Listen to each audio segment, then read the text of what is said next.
നമസ്കാരം. കാശ്മീരിലെ സ്ഥിതിഗതികൾ അനുനിമിഷം മാറിമറിയുകയാണ്.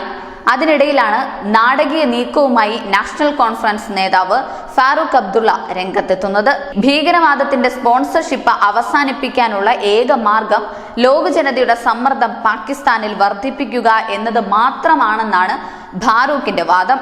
കത്വയിലെ ഏറ്റുമുട്ടലിന് ശേഷമാണ് അബ്ദുള്ള ഈ പ്രസ്താവന നടത്തിയത്. ഭീകരവാദ പ്രവർത്തനത്തിൽ നിന്ന് അവർക്ക് എന്ത് നേട്ടമാണ് കിട്ടുന്നത്? അവർ ഈ പാത തിരഞ്ഞെടുക്കുകയാണെങ്കിൽ അനന്തര ഫലങ്ങൾക്കായി അവർ തയ്യാറായിരിക്കണം എന്ന മുന്നറിയിപ്പും ഫാറൂഖ് നൽകി. പാകിസ്ഥാൻ ഭീകരതയെ സ്പോൺസർ ചെയ്യുന്നത് അതിനെ എവിടേക്കും നയിക്കില്ലെന്നും രാജ്യങ്ങൾ തമ്മിലുള്ള ശത്രുതയ്ക്കും പുരോഗതിയെ തടസ്സപ്പെടുത്തുന്നതിനും കാരണമാകുമെന്നൊക്കെ അബ്ദുള്ള പറഞ്ഞിരുന്നു. ഇത് സമാധാനത്തിന്റെ കാര്യമാണ്. സൗഹൃദത്തിലൂടെ പുരോഗതി സാധ്യമാണെന്ന് അയൽരാജ്യം മനസ്സിലാക്കണം. ശത്രുതയുണ്ടെങ്കിൽ പുരോഗതി തടസ്സപ്പെടുമെന്ന് പാകിസ്ഥാനിലെ സാമൂഹിക അവസ്ഥകൾ ഉയർത്തിക്കാട്ടി മാധ്യമപ്രവർത്തകരോട് സംസാരിക്കുകയായിരുന്നു Farooq Abdullah. News desk, news India Malayalam.